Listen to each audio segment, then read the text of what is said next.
ونشهد أن سيدنا وسندنا وحبيبنا ومولانا محمدا عبده ورسوله الذي أرسله بالحق بشيرا ونذيرا وداعيا إلى الله بإذنه وسراجا منيرا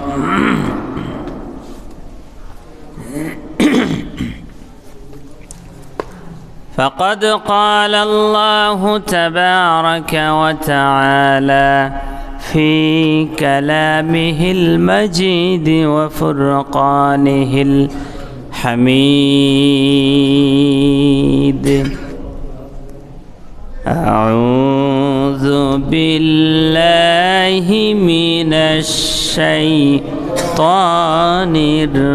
الرجيم بسم الله الرحمن الرحيم قل يا عبادي الذين أسرفوا على أنفسهم لا تقنطوا من رحمة الله إن الله يغفر الذنوب جميعا إنه هو الغفور الرحيم قال النبي الأمين صلى الله عليه وسلم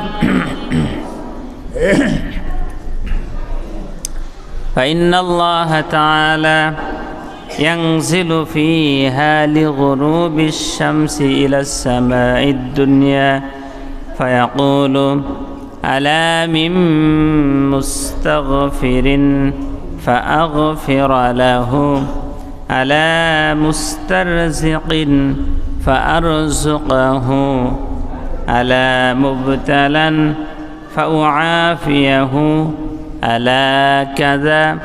ألا كذا هي حتى مطلع الفجر إن الله وملائكته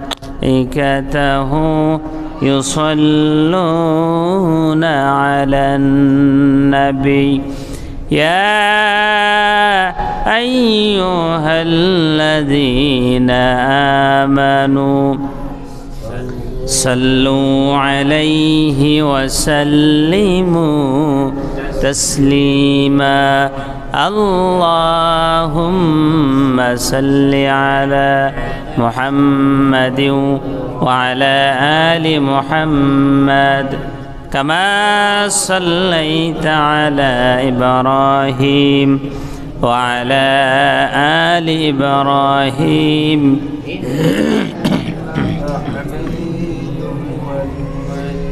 اللهم بارك على محمد وعلى آل محمد كما باركت على إبراهيم وعلى آل إبراهيم إنك حميد مجيد اللهم صل على سيدنا مولانا محمد وعلى آل سيدنا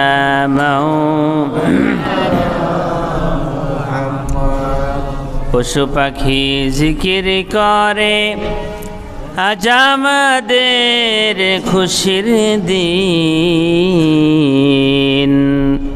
পশু পাখি জিকির করে আজ আমাদের খুশির দিন মোদের মাঝে তাশরিফ আনলেন রাহমাতাল লিল আলামিন। আল্লাহুম্মা সাল্লি আলা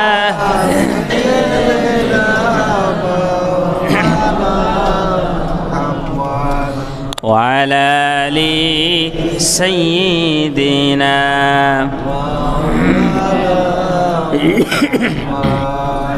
بلغ العلا بكماله كشف الدجى بجماله حسنت جميع خصاله صلوا عليه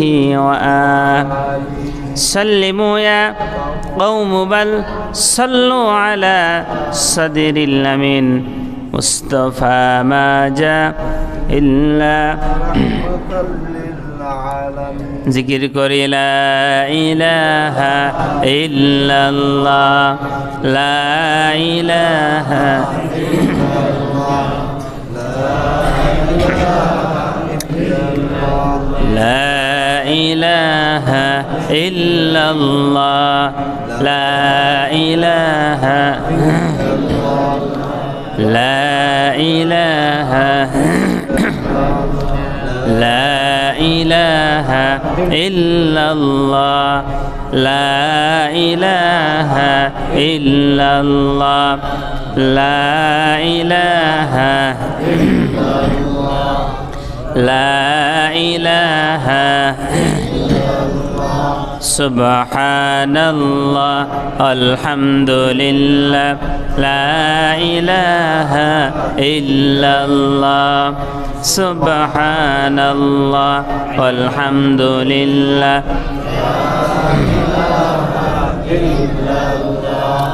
سبحان الله الحمد لله لا إله إلا الله سبحان الله الحمد لله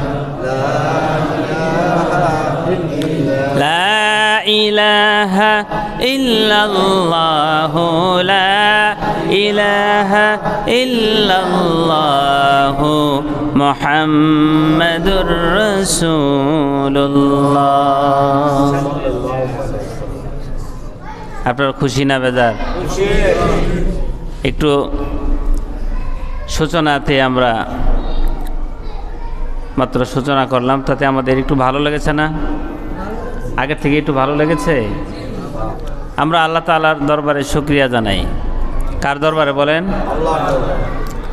আল্লাহ তাআলার দরবারে শুকরিয়া জানাই। কারণ হলো এলাকার ভিতরে হাজারো মানুষ থেকে বাছাই করে আপনাকে আমাকে আমাদেরকে সময় মতো মসজিদে এসে অংশগ্রহণ করার তৌফিক দিয়েছেন। নামাজ আদায় করার পরে আমরা কোরআন ও হাদিসকে সামনে রেখে কিছু কথা বলার, শ্রবণ করার জন্য আমরা সুযোগ পেয়েছি। আল্লাহ তাআলা আমাদেরকে পছন্দ করে, বাছাই করে, যাচাই করে মসজিদে নিয়ে আসছেন।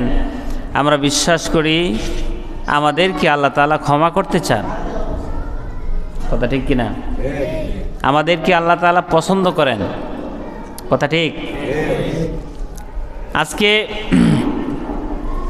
মাপ পাবো এই উদ্দেশ্য আছে আমাদের, আছে না? আমরা দীর্ঘ রাত পর্যন্ত ইবাদত বন্দেগী করে তওবা ইস্তেগফারের মাধ্যমে আমরা আল্লাহর কাছে মাপ চাবো।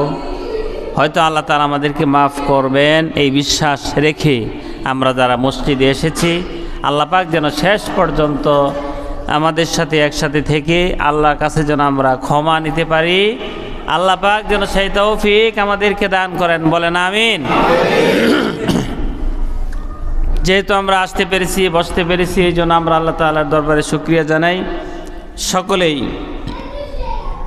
অন্তরের অন্তঃস্থল থেকে সবটুকুন আবেগ উজাড় করে দিয়ে সিংহ শার্দুলের মতো, কারণ আশেপাশে যারা আছে আমি জানি তারা দোকানপাটে বসে আছে, হয়তো চায়ের দোকানে বসে চা খাইতেছে, কিংবা টিভির দোকানে বসে খেলা দেখতেছে, কিংবা খবর শুনতেছে। তারা ভাবতেছে কাশিমপুর পশ্চিমপাড়া মসজিদে 10টার সময় দোয়া হবে, আমরা দোয়ার সময় শরীক থাকব।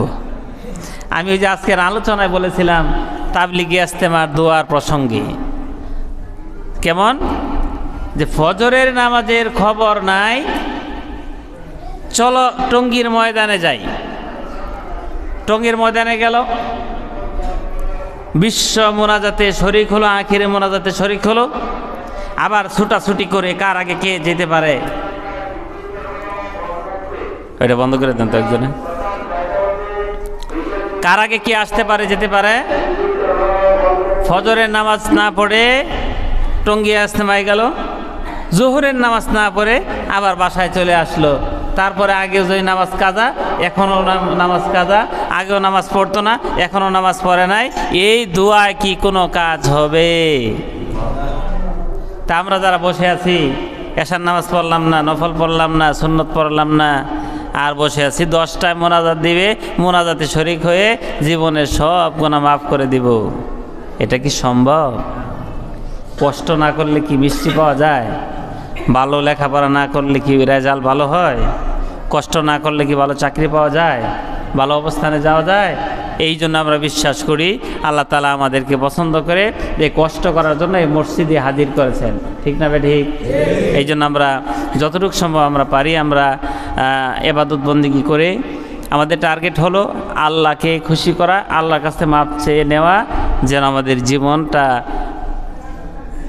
পাপ মুক্ত হয়ে যায়। এই নিয়ত করে আমরা যারা এসেছি আমরা সকলে শুকরিয়া আদায় করি, বলি আলহামদুলিল্লাহ। দরুদ সালাম মানবতার মুক্তির দিশারি সাইয়্যিদুল মুরসালিন রাহমাতাল লিল আলামিন বিশ্বনবী জনাবে মুহাম্মদ রাসূলুল্লাহ সাল্লাল্লাহু আলাইহি ওয়াসাল্লামের প্রতি।